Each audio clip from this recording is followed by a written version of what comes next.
নমস্কার বন্ধুরা, তোমরা কেমন আছো? আশা করি তোমরা খুব ভালো আছো। আমিও খুব খুব ভালো আছি। দেখো, তোমাদের সঙ্গে আজকে শেয়ার করব পনির মশলা রেসিপি। এদিকে দেখো, ভাজা পনির আমি নিয়ে নিয়েছি, একটা টমেটো এখানে রেখে দিয়েছি। তাই এদিকে কড়াতে তেল গরম করতে বসিয়ে দিয়েছি। আর এইখানে দুটো পেঁয়াজ, সামান্য 3-4টে কাঁচা লঙ্কা, একটা ছোট্ট রসুন আর অল্প একটুখানি আদা আমি পেস্ট করে এখানে রেখে দিয়েছি। একসঙ্গে সব পেস্ট করে নিয়েছি। তো এখানে দেখো, তেলটা গরম করতে বসিয়ে দিয়েছি। ওর মধ্যে আর একটু সামান্য তেল দেব। মানে পেঁয়াজটা ভালো করে মশলাটা কষাতে হবে, যেহেতু পেস্ট করা মশলাটা, তো আমাকে একটু বেশি করেই তেল লাগবে। দিয়ে একটু ভালো করে কষাতে হবে। তো তোমরা দেখতে থাকো আমি কীভাবে করছি, আর তোমাদের বাড়িতে কীভাবে রান্নাটা হয় সেটাও কিন্তু আমাকে অবশ্যই জানিও।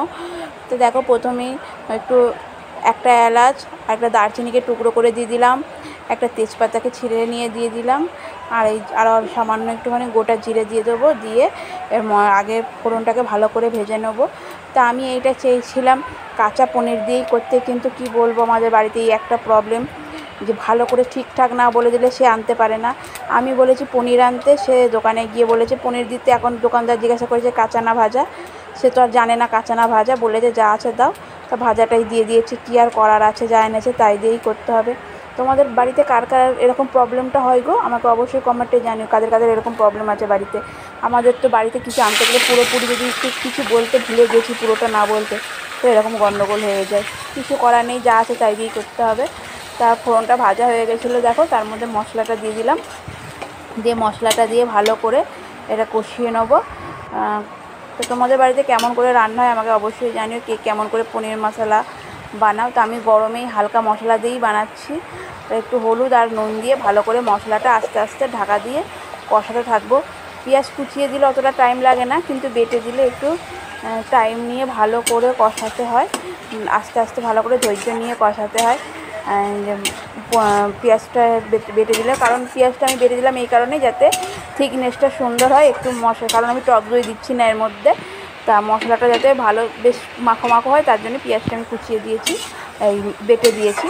তাই দেখো, টমেটোটাও দিয়ে দিলাম। দিয়ে এবার ভালো করে মশলাটাকে কষিয়ে নেবো। তোমরা চাইলে পেঁয়াজ কুচিয়ে অবশ্যই করতে পারো, আর টক দই ব্যবহার করতে চাইলেও করতে পারো। তা আমি বেশি মশলা দিয়ে করিনি, আমি একদম হালকাভাবেই করার চেষ্টা করেছি। তা দেখো, আমার কী সুন্দর মশলাটা সুন্দরভাবে কষে গেছে। এবারে এর মধ্যে আমি ধনে জিরে গুঁড়ো দিয়ে দিলাম, যেটা আমার বাড়িতে সবসময় মানে ধনে জিরেটাকে ভাজা করে গুঁড়ো করে রাখি। তোমরা চাইলে অবশ্যই প্যাকেটে ধনে জিরে গুঁড়ো দিতে পারো, কিন্তু সেটা দিলে অবশ্যই কষানোর সময় দেবে, তাহলে মশলার সঙ্গে একসঙ্গে কষে যাবে। তা আমার যেহেতু ভাজা, তাই আমি এখনই দিলাম। তো এখন পনিরগুলোর সঙ্গে একটু মশলাটা ভালো করে মাখিয়ে নিয়ে জল দিয়ে ঢাকা দিয়ে দিলেই আমার কিন্তু রেডি হয়ে যাবে। আমি একটু গরম জল ব্যবহার করছি, কারণ পনিরটা ভাজা পনির, তো তার জন্য একটু গরম জলই ব্যবহার করছি। আর যে কোনো রান্নায় গরম জল দিলে তো স্বাদ গুণ দুটোই সুন্দর হয়, তোমরা অবশ্যই জানো সেটা। তা দেখতে থাকো আমি কীভাবে করছি। জানি তোমরা সবাই খুব সুন্দর করতে পারো। তা তোমরা কে কেমন করে করো আমাকে অবশ্যই কমেন্টে জানিও, আর আমি কি করে করছি সেটাও তোমাদের সঙ্গে অবশ্যই শেয়ার করছি। তা দেখো, পনিরের গন্ধটা আমি ঠিক পছন্দ করি না, মানে দুধের জিনিসটা আমি খেতে ঠিক পছন্দ করি না। তাই আমার হাজব্যান্ডকে আমি অল্প করে আনতে বলেছিলাম, যে একটু করে দেখবো। তা কাঁচা হলে একটু লেবু মাখিয়ে রাখলে দুধের গন্ধটা চলে যায়, কিন্তু ভাজা, তা সেইটা তো আমার কোনো উপায় নেই। তাই এইভাবেই করছি, দেখা যাক কেমন হয়। অবশ্যই তোমাদেরকে জানাবো কেমন হয়েছে।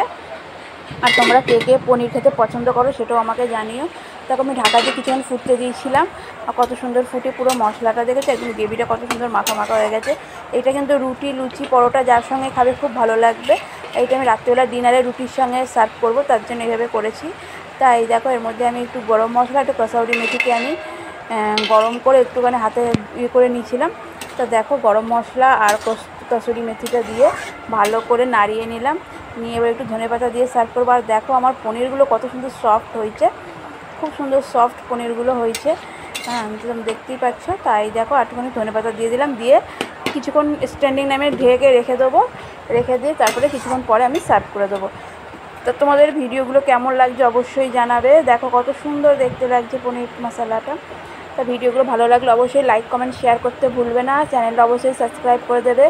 একটা লাইক করে অবশ্যই আমার পাশে থেকো, সাথে থেকো। তোমাদের একটা লাইকই আমাকে অনেক অনেক মনে জোর জোগায় নতুন নতুন ভিডিও করতে।